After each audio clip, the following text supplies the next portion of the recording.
Hello, good day, welcome. Um, it's a lovely Saturday. Welcome for joining me. I'm going to be saying hello to a lot of people coming through today. Welcome, Joke. Welcome, Renike. Welcome, Grace. Hi.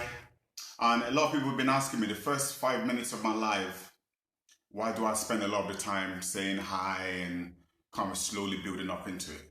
Well, I come from a background in which respecting and greeting your visitors and your guests are vital. So that is what I plan to do in the first 5 minutes of every show, just to say hello and try and say hello to the names that I see and everything else. All right, so welcome to the people that have joined me. Welcome to what I like to call the therapy hour. And it's a name that I'm working with, and I'm thinking it actually fits perfectly to what I'm trying to do here, which is an hour in which we can have time together, all of us intertwined, to be able to explore the different realms of therapy, on how we can have a shared therapeutic hour together, where your feelings and your thoughts and some of the things that you guys are going through and I'm going through and we all collectively are going through, we can have our own little therapy session. So I hope you're all comfortable. I hope you sat comfortably wherever you are. Hello, Andrea.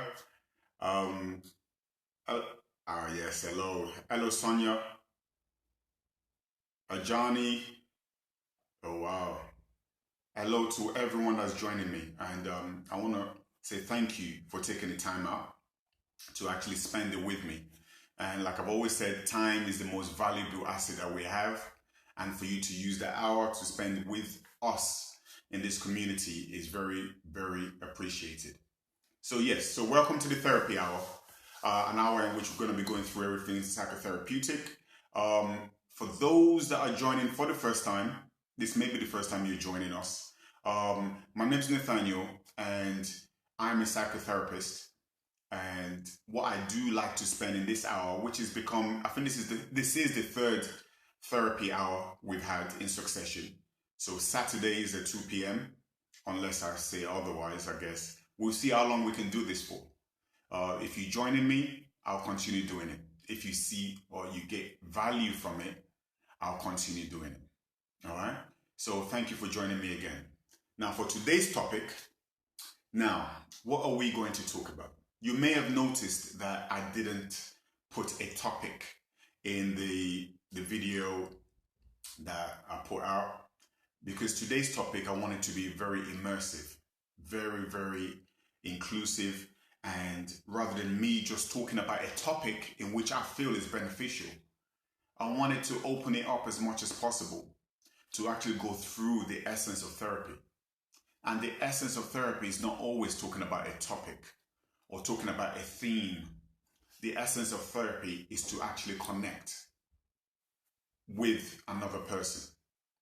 However good a therapist I may think I am, or the feedback I get may be positive, I am not as good as the client and psychotherapist relationship, which means however successful therapy is for you determines greatly on your input, your energy, your participation, your connectivity, and your support within that space.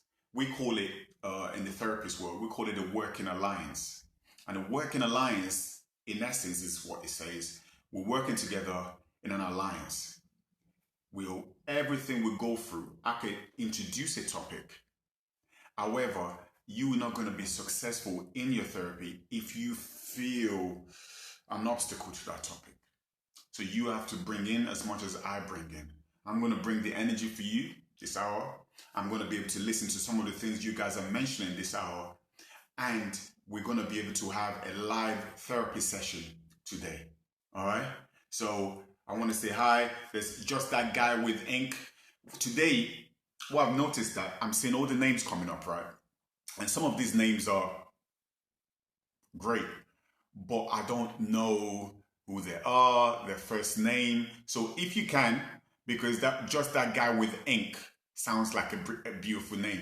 So if you want me to refer to you as just that guy with ink, like every session I have with a client, the first session, No matter whatever name is written down, I always ask them, how would you like me to call you? What name would you like me to use when we're talking with each other?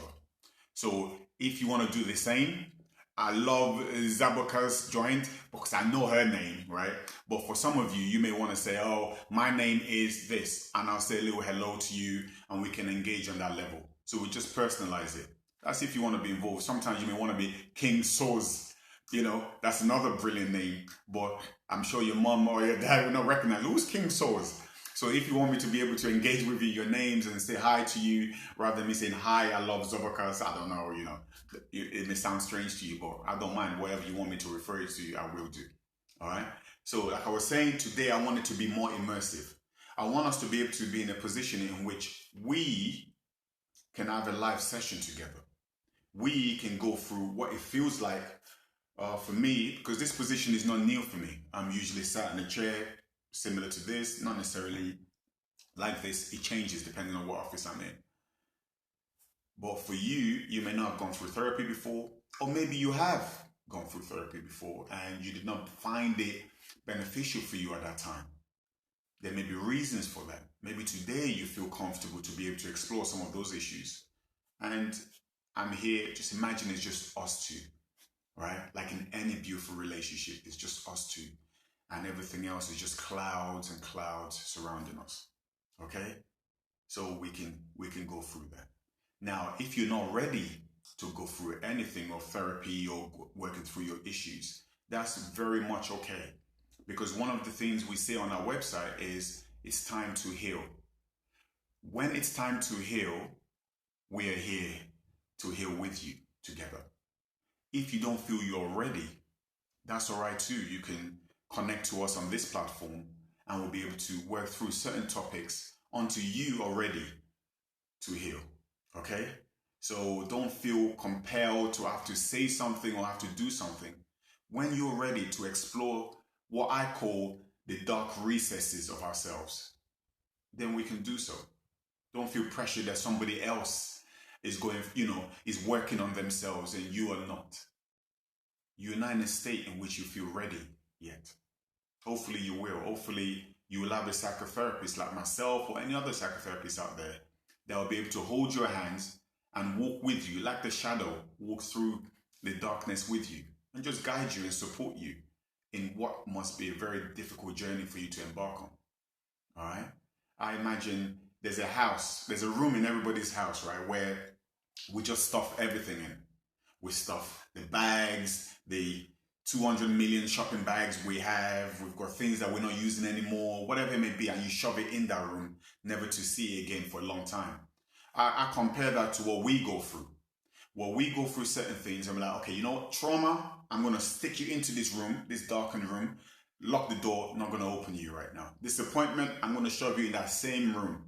Upsetness, not feeling worthy, feeling traumatized, going through abuse, whatever it may be, we all shove it into that room. So imagine you having to open that door and say, okay, I'm going to deal with it now, and have all these things flying at you. It sounds daunting. It sounds overwhelming. So going through therapy, going through the therapy hour, we can maybe go with a therapist, hold your hands, and we can just open the door a little bit and just take one piece out at a time and explore it. So all those emotions and all those traumatic experiences that you once had or you still have, they're not jumping at you. Akria, hello. How are you? Oh, Kai, welcome. Dayo, welcome. One of my favorite pops, one of my favorite daddies. Dayo, welcome. I appreciate you joining me. So for today, thank you once again to the people that have sent me DMs. It feels weird saying DMs. It sounds as if I should be saying it in a song or something. So I'll say it by his government name. Thank you for the ones that have sent me direct messages for me to be able to talk on certain subjects today. So what I want to do is I'm going to touch on those topics first of all that the people have sent through to me. Some of them I think may be used for other sessions, but for today, let's go through some of them. And once again, if you do feel compelled to talk about issues that you want to be able to deal with right now with me, today is actually that kind of day. Is meant as a platform for you to explore. If you don't, it's all right. There'll be other opportunities for us to do so. But today, I think it'll be useful for if you're going through certain things. Why don't you connect with me and we'll be able to go through maybe a little mini session to be able to explore and maybe provide a little bit of clarity. All right? So, with no further ado, I love that phrase, with no further ado, I'm going to go through one of the topics in which a lot of people have brought up to me. Actually, a few people have sent to me via direct messages. So hopefully you may connect with this. And if not, if you want to talk about something live or you're going through something right now and you want access to a psychotherapist, either you can go to the website, it's called talkingtherapyclinic.co.uk, and drop us an email, a query, or even book a consultation, and we'll be able to align you with a therapist to do so. Or I may do the consultation myself. So that's talkingtherapyclinic.co.uk. Or alternatively, if you're thinking, I want to be able to talk about it right now, jump on and we'll be able to explore that in this session today. All right? So the time is yours, the therapy hour is yours. So for today's first topic, it's a powerful one. It's called growing up in a toxic household. Growing up in a toxic household. Someone just sent in, can you pin it, please? I guess so, but I don't know how to pin it. Maybe you can describe to me how I can pin it and what that means. So you can educate me right now. I would appreciate that. All right. So before I learn how to pin it, what I'll do is thank you, Ronke, with the link to the website. So go to the website right there, and then that's what you mean by pin it. You know what? I'm learning more every day. So the link is right there. If you guys want to go on the website, explore the website. There's a depression test on that website. If you're feeling low and you're thinking maybe I'm just low, or maybe there's other reasons for it, go onto that website and we've put a depression test in there and I'll be able to do so. So if you want to go through certain topics, let's go through it right now. And it's a really powerful one, which is growing up in a toxic household. Is one in which, unfortunately, a great deal of people go through. Now, I'll tell you a little bit of my background in regards to what I do professionally. I work as an independent private therapist. I also own an organization called Talking Therapy Clinic. I also work for other organizations on a consultation basis. And one of the companies I work for is called Everyman Project. Now, Everyman Project deals with perpetrators of domestic abuse, perpetrators of violent and abusive behavior. And I've worked with them for over 10 years now. So after working with them for over 10 years, what I've done and what my company's done, we've developed our own perpetrator program, which will be released by the end of this month. So our perpetrator program is about working with perpetrators of abusive behavior. Now, the reason why I raised this is because of that topic, growing up in a toxic household. I think there's a connectivity within that. I think there is something there about how to understand another human being that we may abhor their behavior, another human being that we may find it so abhorrent that we cannot envisage connecting with them. Hello, Dami. Now, for the work I do, I've been able to explore the workings of the mind and understanding the cognitive, but also the behavioral aspect of someone behaving in an abusive way. The question was, how do you deal with growing up in a toxic environment? We can deal with it in so many different ways. We can react to it by running away from it and never wanting to replicate a household like that in our lives again. Some of us may change our names, change our appearances just to distance ourselves from what we connect with as a toxic, abusive household. Some of us subconsciously and unconsciously, more like, we follow that same pattern. And we grow up in an abusive household and we become the abuser in our new relationships, in our own households. So those are the things that the perpetrator program that we've developed at Talking Therapy Clinic works on. Rather than saying this person is abusive, I'm going to throw him away only for him to go to another household and perpetrate the same abusive behavior.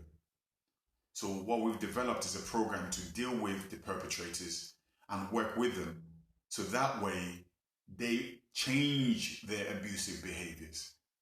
And it's something that I'm going to spend a therapy hour specifically on that in the coming weeks. So in the next couple of weeks, I'm going to be looking at that. Now, if you've grown up in a toxic household, sorry, it's not your fault.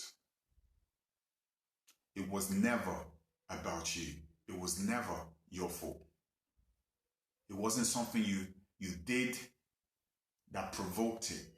You didn't deserve it. You didn't warrant the toxicity and the abuse. You didn't warrant that. It's not something that happens and just get over it. Not something to be normalized. It is toxic because it's not right. Because our body, our mind rejects that behavior. So sorry that you experienced that, and sorry that you're still going through that. The reason why I say sorry is not out of culpability for it, but it's more out of empathy with you that you experienced such a thing. So those people also been abused in the same relationship. Do you also deal with them? I deal with in the question from Grace there. Do you also deal with them also being abused in the same relationship? So do you mean by them being abused and being the perpetrator? Well, what we do is we deal with the person in front of us and we try to understand where the abuse is coming from. Acknowledge, first of all, that they are being abusive. Acknowledge, rather than saying, well, your partner is also abusive, your girlfriend, your wife, your mom is also abusive. It pardons your abuse. No, it doesn't. What we do in therapy is I deal with therapy with the person sitting in front of me. And we look at their behavior. And now they can change their behavior. Rather than looking at their partners as the instigators of certain behavior. We are, whether we like it or not, responsible for our behavior. Whether my experience has been toxic, my household has been toxic, my upbringing has been toxic, I am still responsible for my abusive behavior. So when we deal with clients, rather than calling them perpetrators, these are human beings that have done bad things. There's a difference between bad people, which I do not like to phrase anyone as a bad person, but people that have done bad things to people that have hurt other people. And rather than throwing the baby out with the bathwater, which is a brilliant imagery because it touches on exactly what we're talking about, we look at addressing the abusive behavior. We look at addressing the person sitting across from us and trying to get them to see how abusive their behavior is, but also, and probably most importantly, the impact of their behavior on somebody else. And by doing that, what we find is that we'll be able to encourage that person to explore something within themselves that's so far has been subconscious or unconscious, to actually deal with it. Now, if you're living in a toxic environment and your partner is equally as toxic and abusive, and that is something in which you can deal with either together, but I would say deal with individually first of all. Look within your behavior, because you and your partner are not one entity. You are not the same person walking around to work, dealing with families and everything else. So we need to look at you first and foremost. And for you to acknowledge and be aware of your power and the impact of your behavior on other people. And by doing so and introducing different skills and strategies to be able to manage when we do feel provoked, that's where we find the most effective work. So thank you, Grace, for that follow-on question. Now, going to growing up in a toxic environment, how have you dealt with it? How have you even recognized it's a toxic environment? we still got a lot of my clients do not recognize any form of toxic environment they grew up in.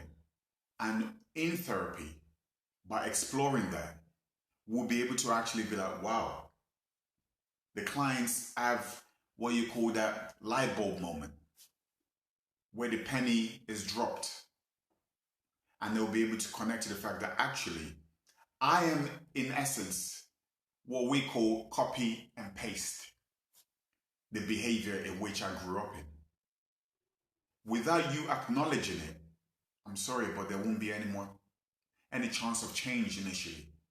We first have to acknowledge that my behavior or the way I deal with things is not healthy for me moving on.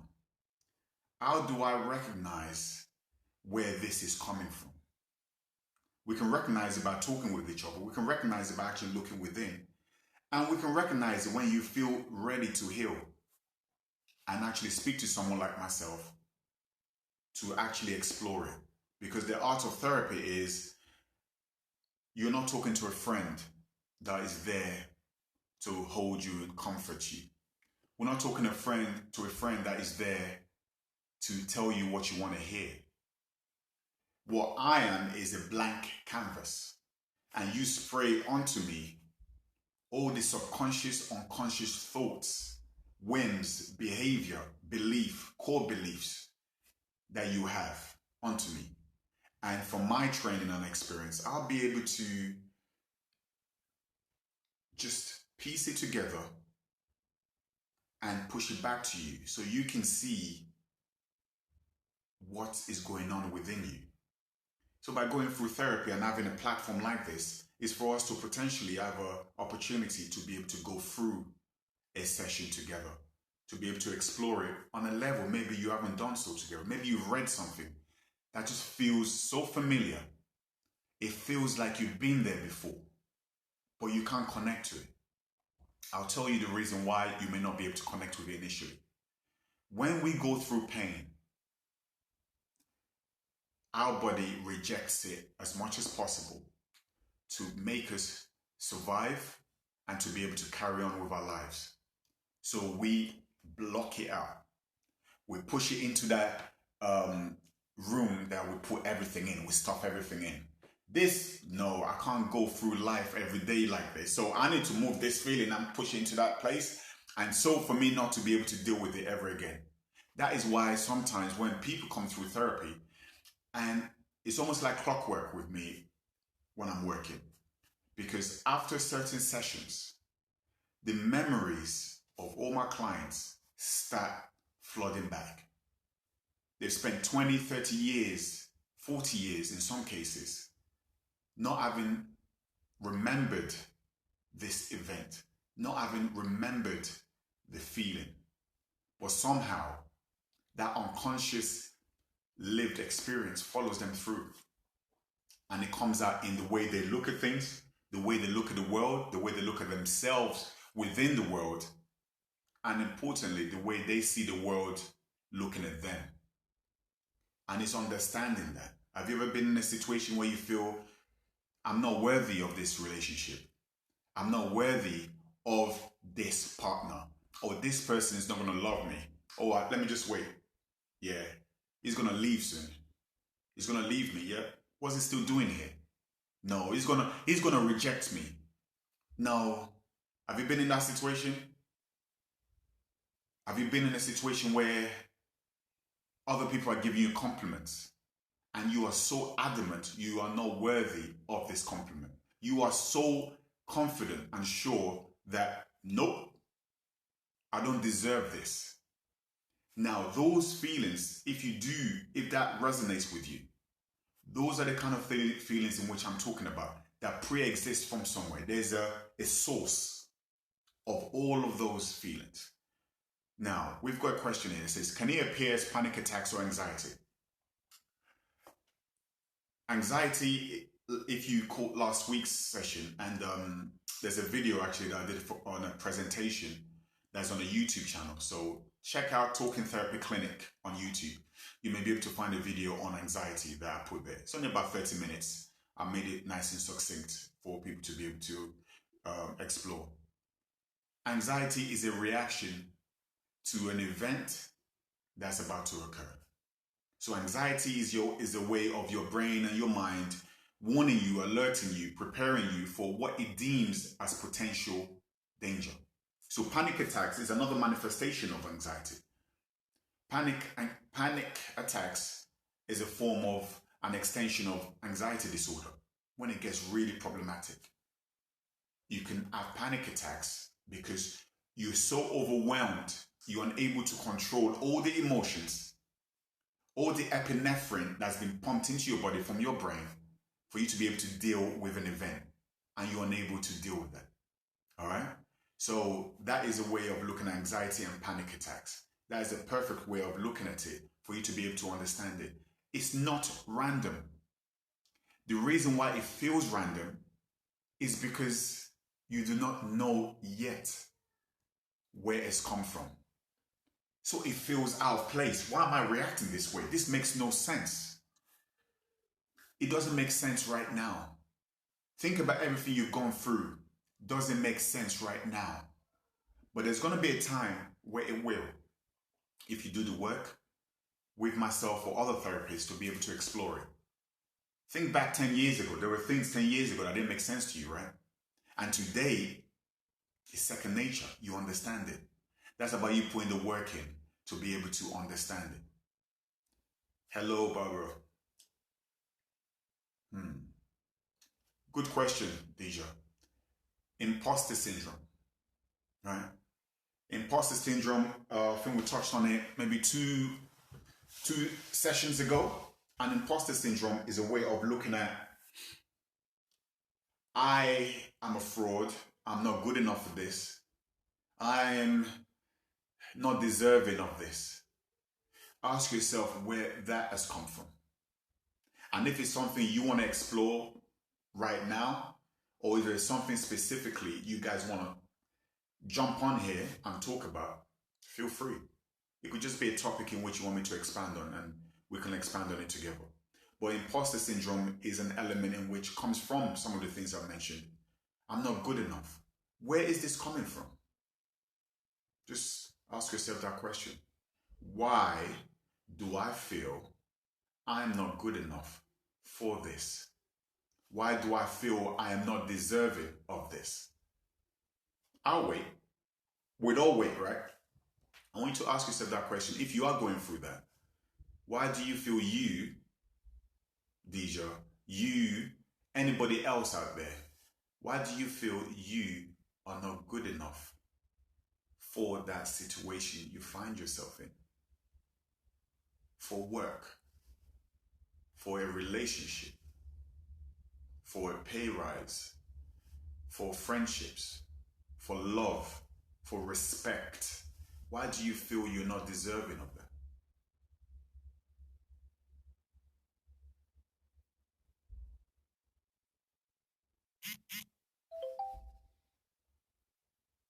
Think about it. And wherever the answer is for you, let's explore it together.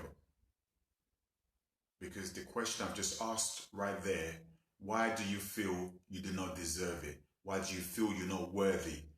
Why do you feel this thing is too good for you? And you feel fake, an imposter that soon enough somebody's going to discover and the world is going to start crumbling. Your house of cards is just going to be dropping.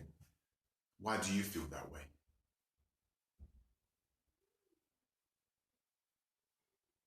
Right. Thank you, Deja. Deja's come through with an answer there. Some of you, hopefully all of you will be able to read it. It's a fluctuating feeling I see, and believe how fortunate you've been in your role. Now,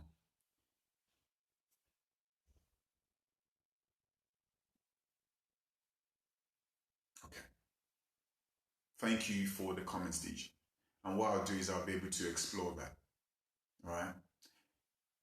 Why do we feel sometimes that, no, I'm too lucky and I'm too fortunate, and I'm not deserving of this?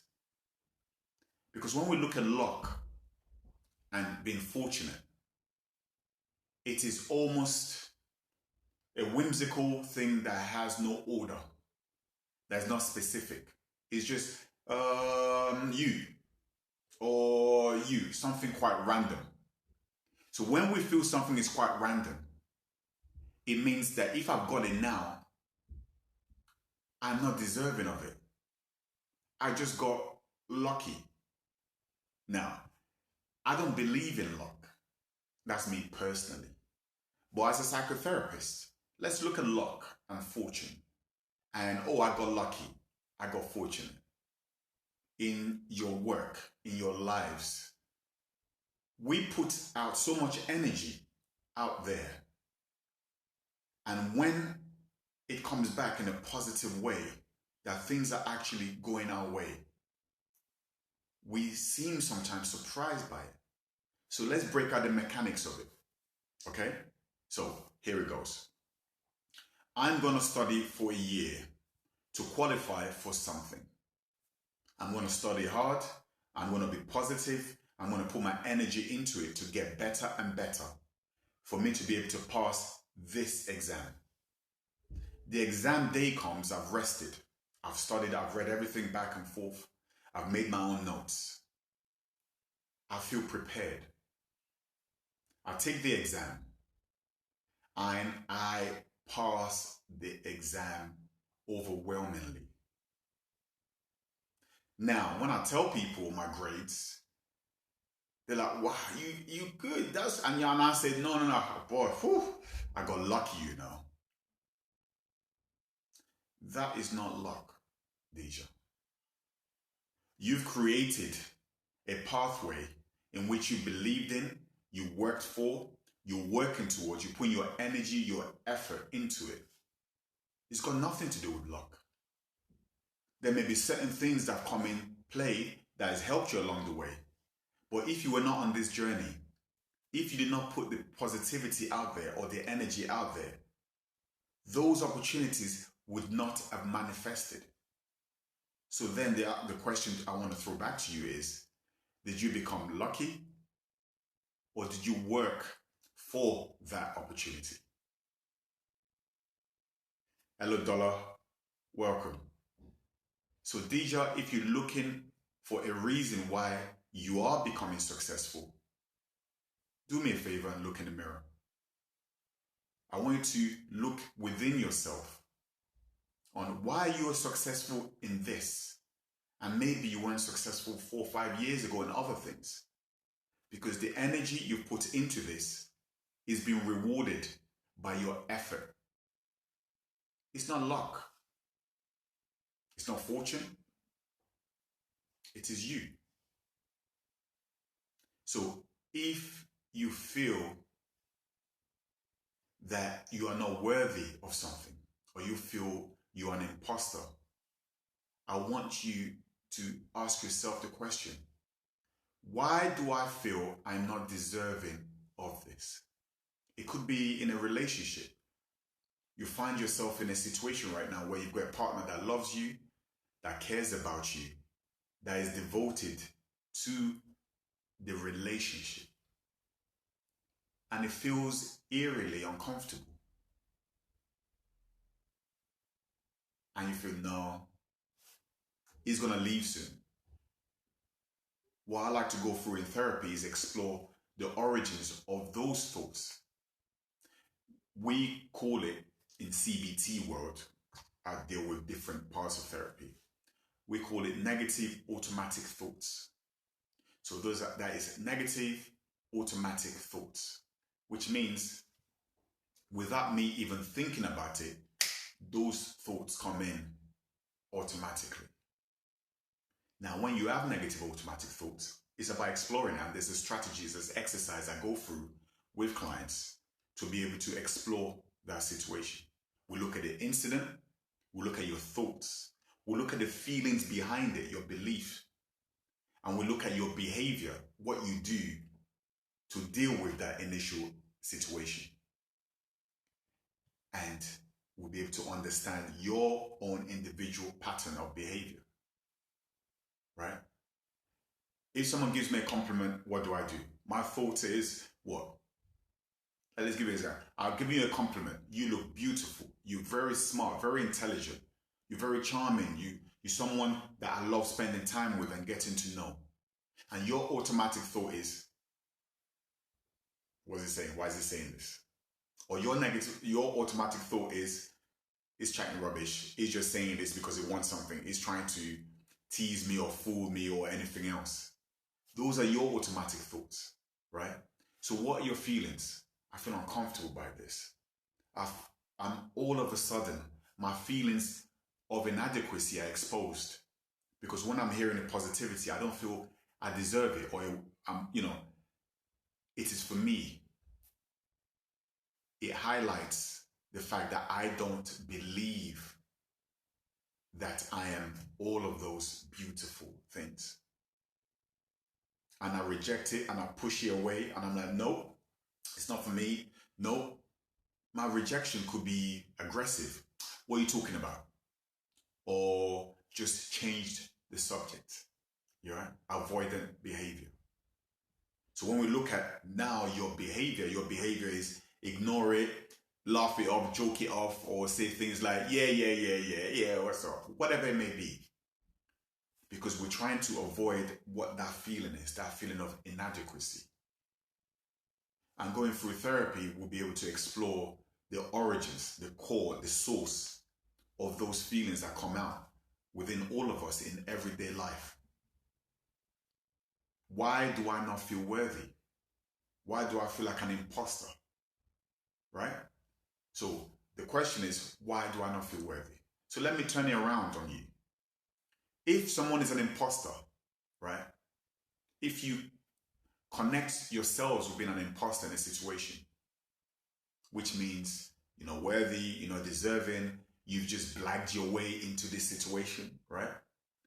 Imagine the opposite of that. So in your mind, you've got an idea of the opposite of an imposter. The person that deserves to be here. The person that is worthy of this relationship, this love, this affection, adulation, respect, value, worthiness. What does that look like? And how does that differ from you? This work I'm doing, I don't think I'm qualified enough. What does it look like when you are qualified enough? Because you could have 10 degrees, and which I've got colleagues that have got multiple qualifications. And when we do explore these feelings of inadequacies, they still feel they're not good enough for this field, for this work. So it's not to do with the physical certificate anymore. It's now to do with, there's something going on there within you that you feel, no matter what it is, you don't feel worthy of it. This is not consistent with what you know. So we reject it. This is not your template of what love is. I'm not used to this. This person is not shouting at me. This person is not belittling me. This person is not abusing me. This is not love as I know it or as I understand it. All these compliments I'm getting is not consistent with what I am used to. So let's stop that there for now. And it may be something which we may be able to explore in future, or if you want to talk about it specifically, let me know, and we'll be able to explore it live on this session. Okay. Another thing that someone asked was the essence of overthinking. Okay. Now, overthinking, we call it, we call it in our field, ruminating. Ruminating is the phrase that we call it. And it's a direct, research has shown there's a direct link to ruminating and anxiety. Ruminating and anxiety, sometimes there's a synergy and a link to them. what that means is if you're ruminating, what ruminating looks like is this. You are just sat there without realizing how long you spent on it. You sat there going over and over and over and over the same thing in different ways, but still the same thing over and over again without deviating. You're just going through the same thing over and over again. Now, the whole point or the benefit of thinking, think about it, the benefit of thinking about something is to get a solution, is to get understanding, is to get clarity. Clarity of thought, clarity of understanding, clarity of appreciation of something. But when we ruminate or overthink, what we're doing is we're not spending time to get clarity. We are just basically running on that treadmill with no destination, and it's creating anxious feelings within us because we haven't found a way out. So there are different strategies we can use in place to deal with rumination or overthinking. And it goes a little bit something like this. I feel like DJ Jazzy Jeff should be in the background just going pick it when I go through that. But it goes a little something like this. If you find yourself overthinking or ruminating, how can I deal with it, Nathaniel? First things first, acknowledge that I've got an issue with rumination. I've got an issue with overthinking something and not being able to find a solution, to finding my way out of it. I am stuck in this. And the first thing we need to do is, once we've acknowledged it, is let's look at it.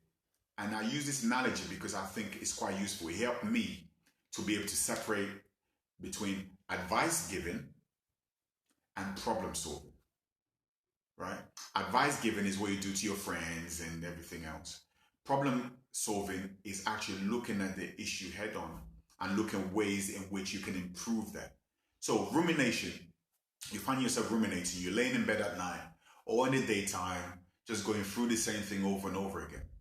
Imagine you're talking to a best friend and you're trying to establish what the issue is. Treat yourself as the best friend. So your best friend is right here and is sat across from you. What's going on? How are you? What's wrong? What the issue is, I'm just going over and overthinking things. What are you overthinking? What exactly, it's very important to be specific.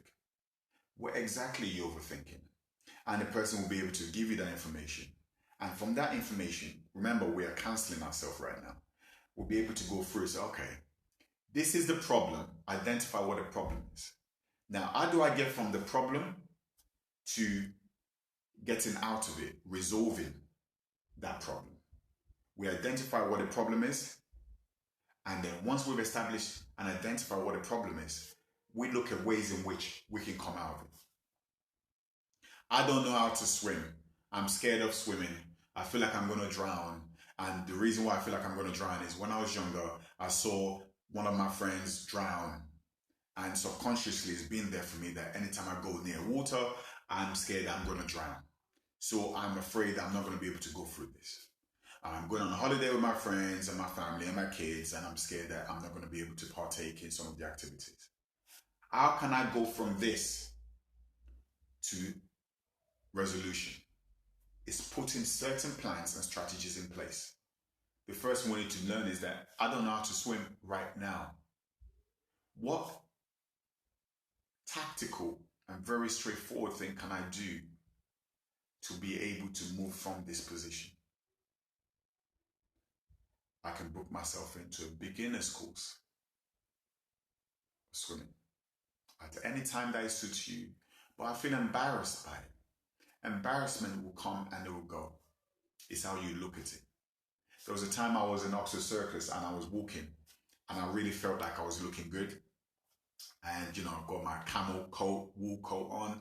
The haircut was just freshly, tapered. The shape up was on point. And then I just buckled. Now, you've been to Oxford Circus, right? You see how busy it is. That buckling was embarrassing, right? But I just got up, dusted myself, and I laughed at myself. And the people that were trying to suppress their laughter laughed with me because I dealt with it that way. And then I was gone. And I move on from it. So your embarrassment of other people are going to laugh at me for learning how to swim at my big age it will come and it will go. And it will put strategies in place. So the next time you're overthinking, you're not overthinking about, I can't swim. Your next thought is, oh, okay, now, when is my next swimming lesson? I'm not sure about doing a breaststroke. What can I do to learn it? And before you know it, you are actually moving away from the problem. And you are working your way, you're problem solving the problem and finding a solution. So that's how I would suggest you deal with rumination and overthinking. Because the longer you spend ruminating, the more anxious you become. And we don't want that, right? We already know from last week's session that anxiety is something in which comes from our brain giving us signals that there's danger ahead. So when we're ruminating, I can't swim, it kind of magnifies that fear that we have already.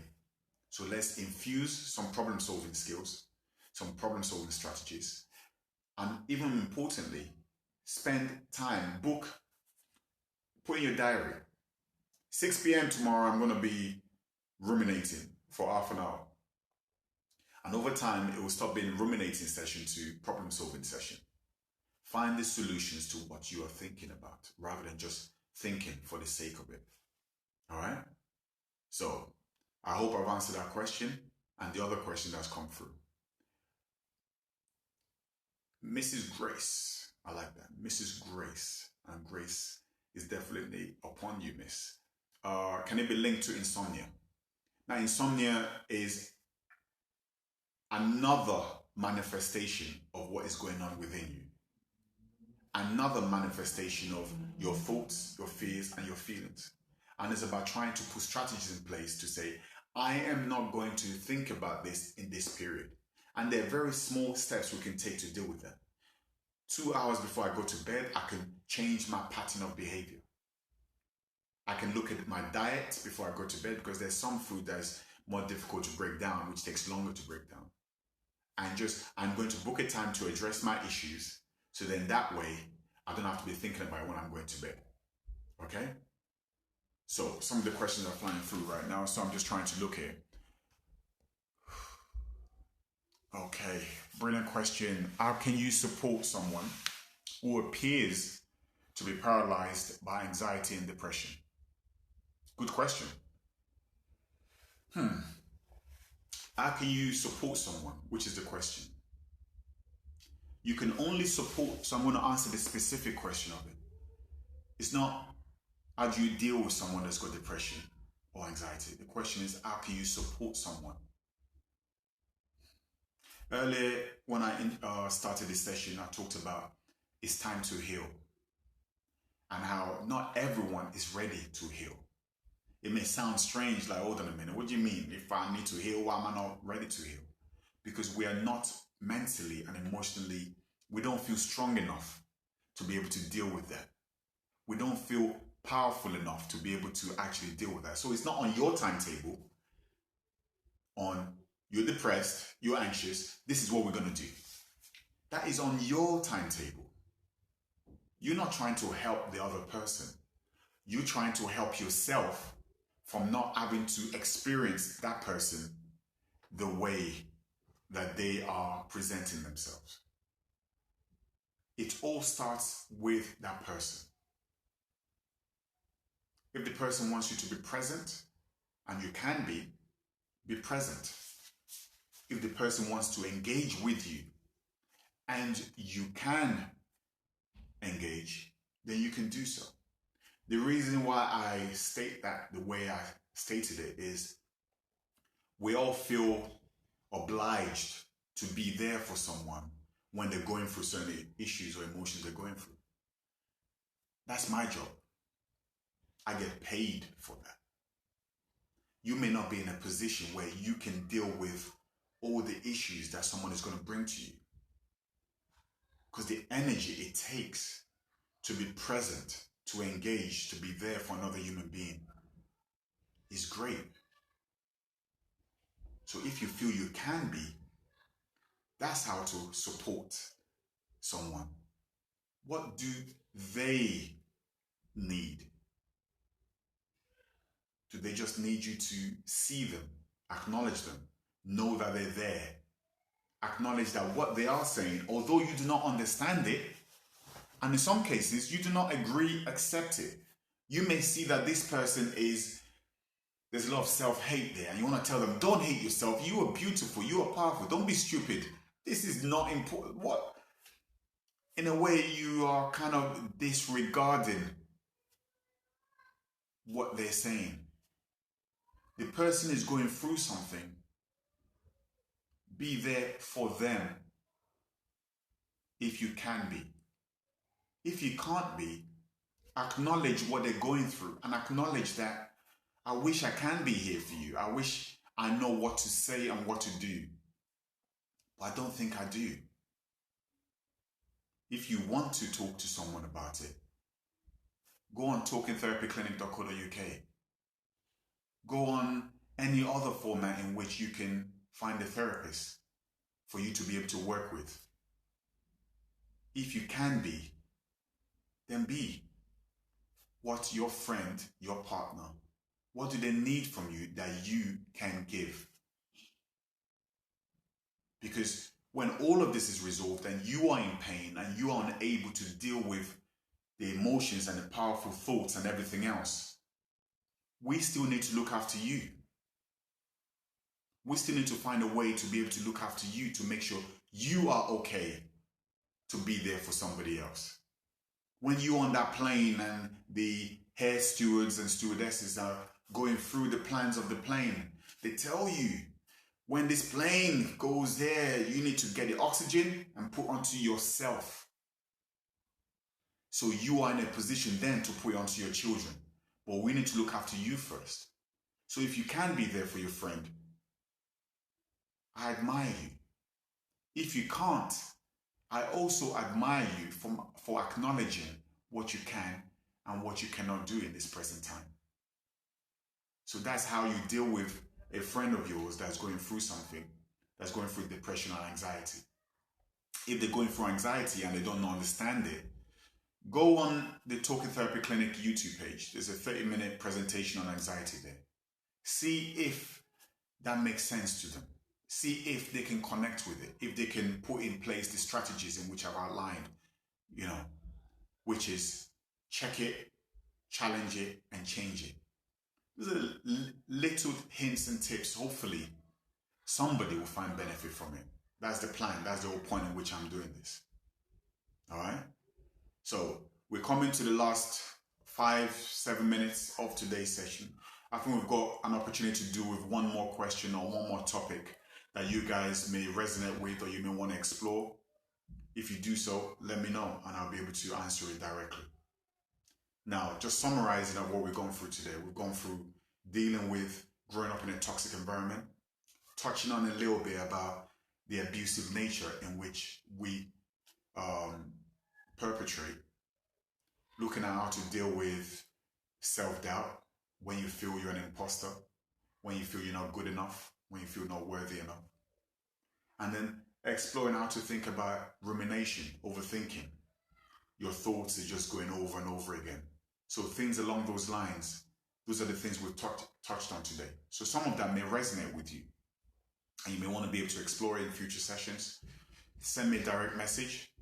Go to the website, go to the YouTube page. We may be able to explore that. Or book a session with myself or any of the therapists on Talking Therapy Clinic.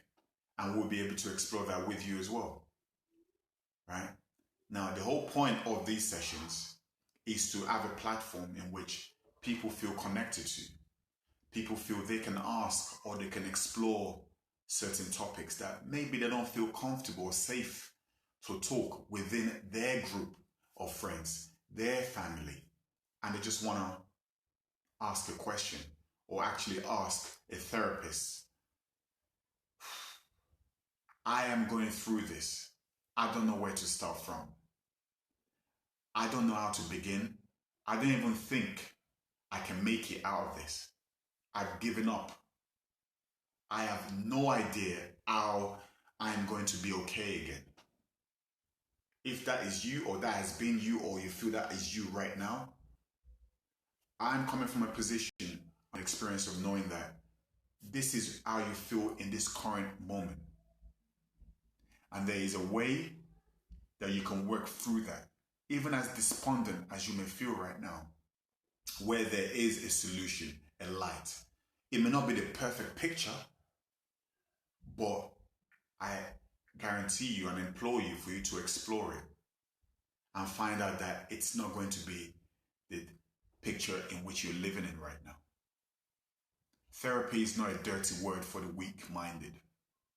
Therapy is something which we all, I believe, can benefit from, that we can get healthier from. Our skin will glow even better. Our hair will start growing even thicker. We'll smile a little bit more, right? That's the whole point of this platform. So next week on the Therapy Hour, there's going to be a new topic. Like I said earlier, I'm going to be exploring abusive behavior, perpetrators of abusive behavior.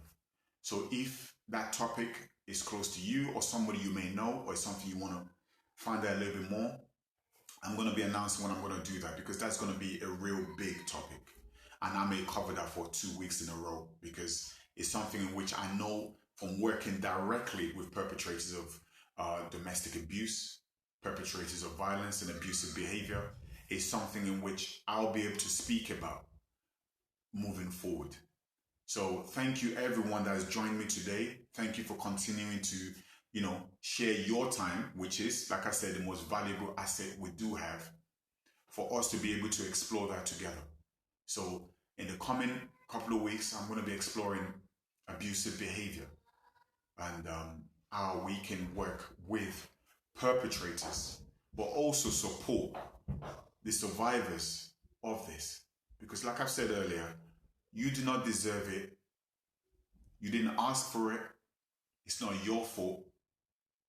So let's look at the perpetrator, because they are the one perpetrating the behavior. They are the one displaying this. You do not deserve it. You didn't create it. You're not fanning the flames or any other ways in which that someone may make you feel implicit in that behavior. So that's what we're going to be covering the next week, potentially 2 weeks. Hopefully you'll be able to join. Hopefully you'll be able to offer. And hopefully maybe you have perpetrated abusive behavior before. Maybe you do have issues with violent and abusive behavior. Maybe not to a partner, maybe street fighting, maybe just aggressive behavior. And you want to join in and you want to be able to explore that. Feel free to join in. Send me a direct message. And what we could do is I can have a platform in which I'll be able to go through. Like I said, we've created a program for perpetrators of abusive behavior, perpetrators of violence, on how to deal with them. As a tokentherapyclinic.co.uk, check it out. It's going to be going live at the end of the month, the program.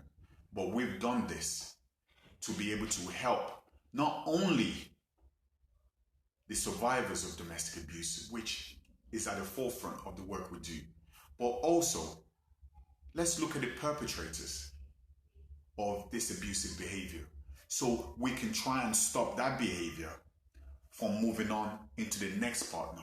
Because you can leave this guy, if you can, do so. But they're going elsewhere to do the same thing.